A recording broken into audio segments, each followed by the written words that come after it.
Hello everyone, welcome to DC teachers academy. तो आज हम बात करने वाले हैं थ्योरी ऑफ एलिनेशन की थ्योरी के बारे में, जो कि दी थी हमारे कार्ल मार्क्स जी ने।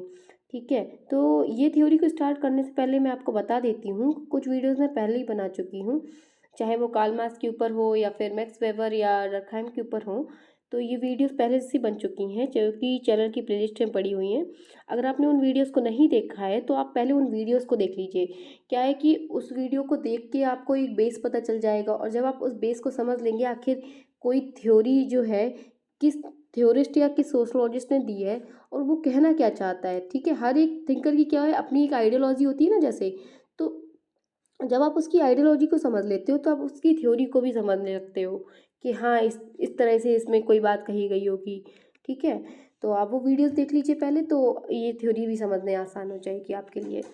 तो समझते हैं कि होता क्या है, थ्योरी ऑफ एलियनेशन में कहा क्या गया है और एलियनेशन वर्ड से मतलब क्या है हमारा। ठीक है, तो एलियनेशन वर्ड को पहले समझते हैं। जैसे कि होता है ना कि आप पहले एक वर्ड को समझ लीजिए, उस वर्ड में आखिर कह क्या रहा है। वर्ड को समझ लेंगे तो आपको आगे की चीज़ें भी समझ में आएंगी।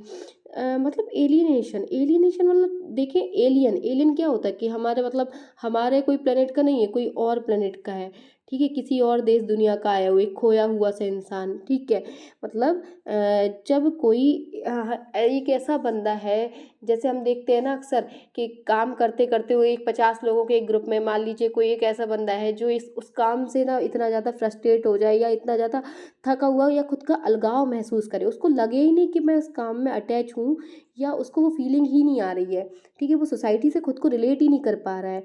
तो जब वो बंदा खुद को अलग महसूस करने लगता है ना, तो उस जगह हम कहेंगे कि भाई वो एलिनेट हो चुका है, एलिनेट हो चुका है, खुद को अलग सा महसूस कर रहा है। एस्ट्रेंजमेंट इसका एक सिनोनिम है, एस्ट्रेंजमेंट। ठीक है, अलगाव महसूस कर रहा है। डिसएंचेंटमेंट यानी कि उसका मोह भंग हो चुका है, उसे देश दुनिया या सोसाइटी से इतना ज़्यादा उसको अटैचमेंट ही नहीं हो रहा है, वो बस अपने आप को खुद को समझना चाहता है। उसको ये समझ में नहीं आ रहा है कि मैं क्या कर रहा हूँ, इस सिस्टम में मेरा क्या रोल है ना।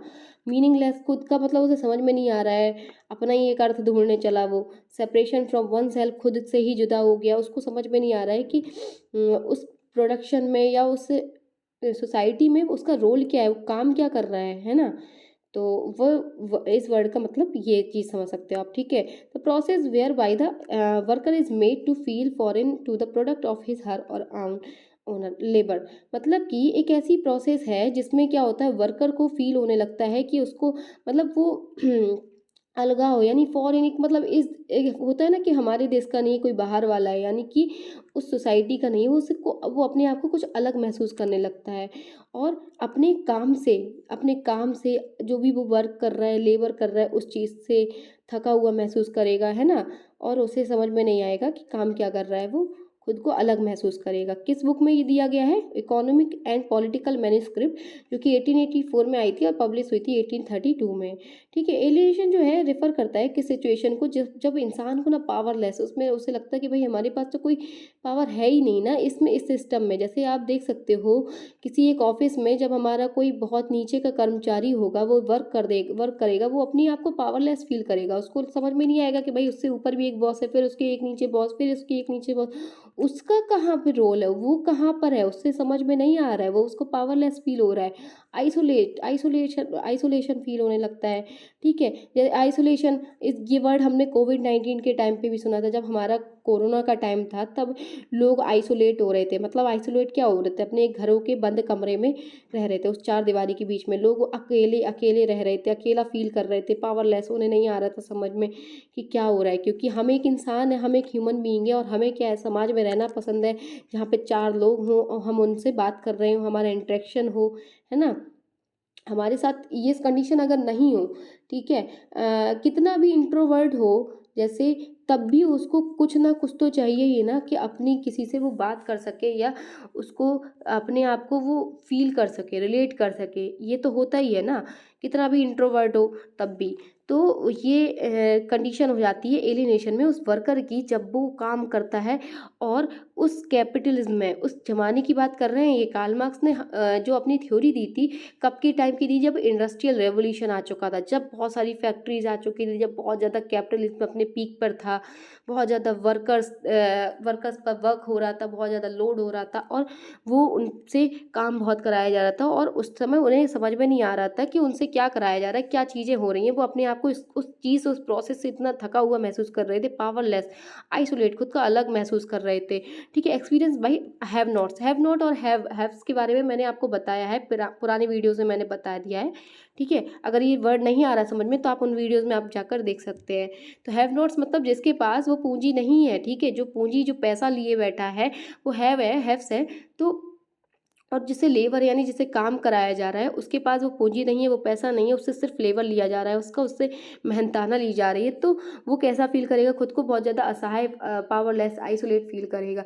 ये जो सोर्स आ रहा है एलिनेशन का, कहाँ से आ रहा है? वर्क प्लेस से। उसका जो काम है ना, जहाँ पे वो काम कर रहा है, जिस जगह पे, ठीक है, वहाँ से उसको एलिनेट फील कर रहा है। जैसे कि होता है ना कि एक, मान लीजिए एक ऑफिस है, उसमें एक छोटे छोटे से, बिल्कुल छोटे छोटे कैबिन्स बना रखे हैं, उनमें कंप्यूटर्स रखे हैं और एक बंदा एक अपनी चेयर पे बैठा है, बस वो अपनी यहाँ से वहाँ सिर भी नहीं घुमा सकता, सिर्फ उसे अपनी स्क्रीन पे ही देखना है जो कुछ भी है ना। और पूरे 10-10 घंटे वो वर्क किए जा रहा है।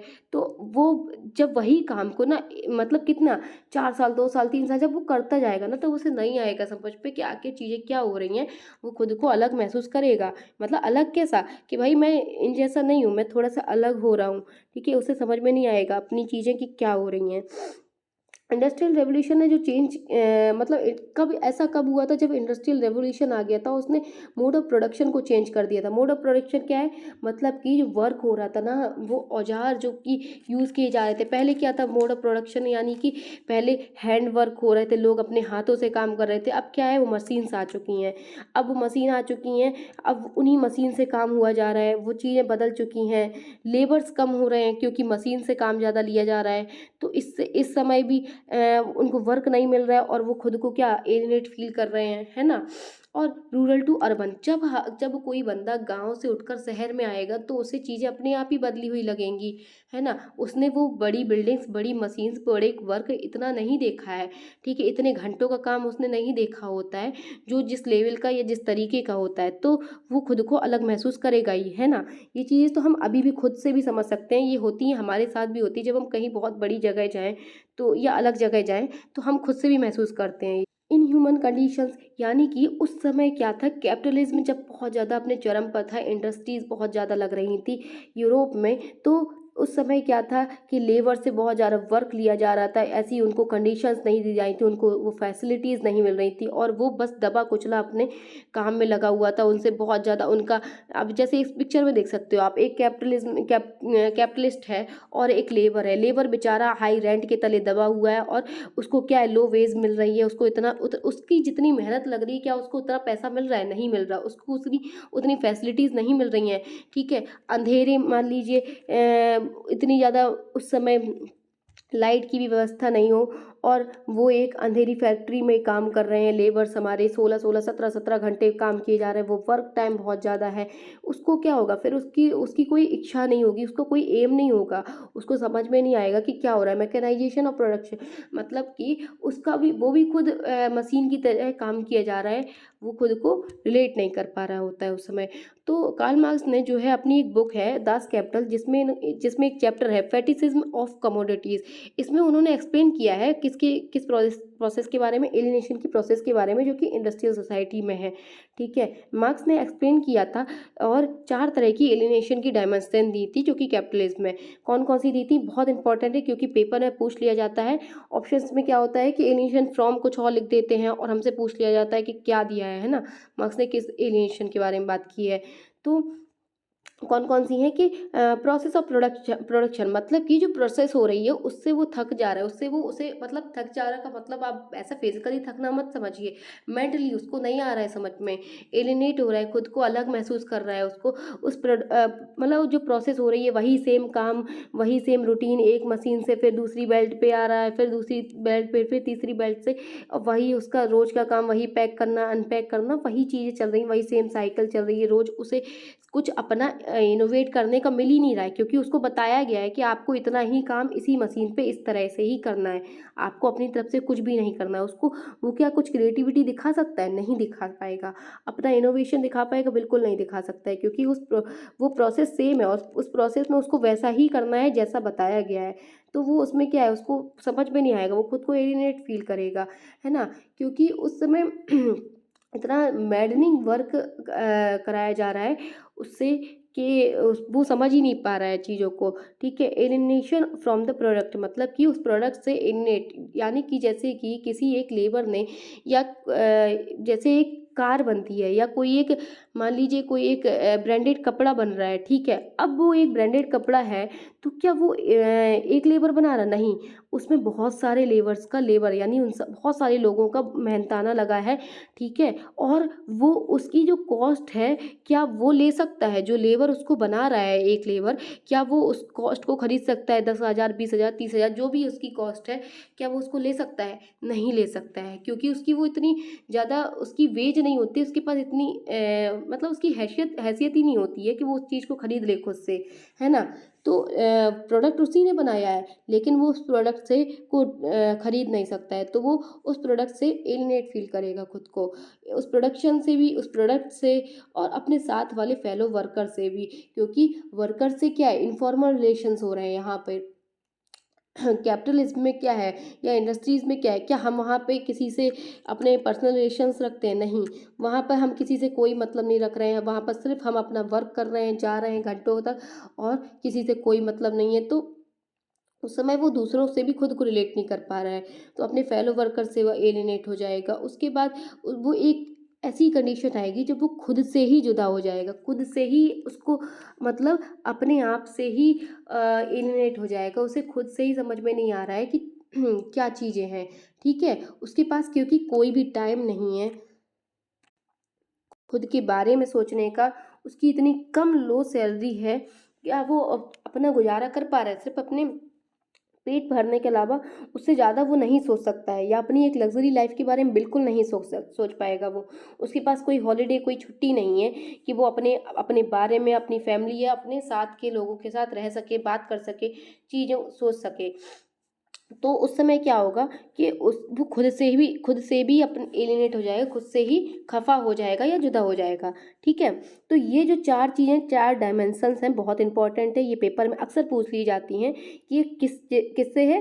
प्रोडक्शन से, मतलब प्रोसेस ऑफ प्रोडक्शन से, प्रोडक्ट से, फेलो वर्कर से, और वन अपने खुद के पोटेंशियल से, ठीक है। उसको उसके अंदर कैपेबिलिटीज़ हैं बहुत सारी, कि वो कुछ कर सकता है, कुछ नया बना सकता है, कुछ नई चीज़ कर सकता है, लेकिन वो क्या है, वो बंधा हुआ है किसमें? कैपिटलिज्म में, उस सिस्टम में बंधा हुआ है, तो वो अपने आप में कुछ नहीं कर सकता, कुछ अलग से नहीं कर सकता, तो वो अपने पोटेंशियल से भी, वो अपनी ताकत को भी नहीं पहचान पा रहा है, ठीक है।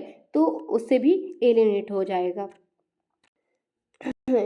तो ये जो कॉज़ जैसे मैं बता रही थी कुछ चीज़ें, तो वो तो एक उस सिस्टम की चीज़ें बता रही थी कि उसमें जिसमें कोई लेबर वर्क कर रहा है उसमें एलिनेट हो जाएगा, ठीक है। और कार्ल मार्क्स के अकॉर्डिंग कुछ कॉजेज़ हैं, जैसे कौन-कौन से कॉज़ हो गए हमारे, जैसे कि कैपिटलिज्म में जो लेबर है, या जो उन्होंने कार्ल मार्क्स ने वर्ड यूज़ किया था प्रोलेटरिएट, यानी कि जो एक पुअर, जो इसके पास लो वेज है, जो एक लेबर है, तो वो कैपिटलिज्म उसका कारण बनता है एलिनेशन का। प्राइवेट प्रॉपर्टी का जब वो कॉन्सेप्ट आता है ना, तब ये कारण बनता है ऑब्जेक्टिफिकेशन ऑफ लेबर क्या होता है?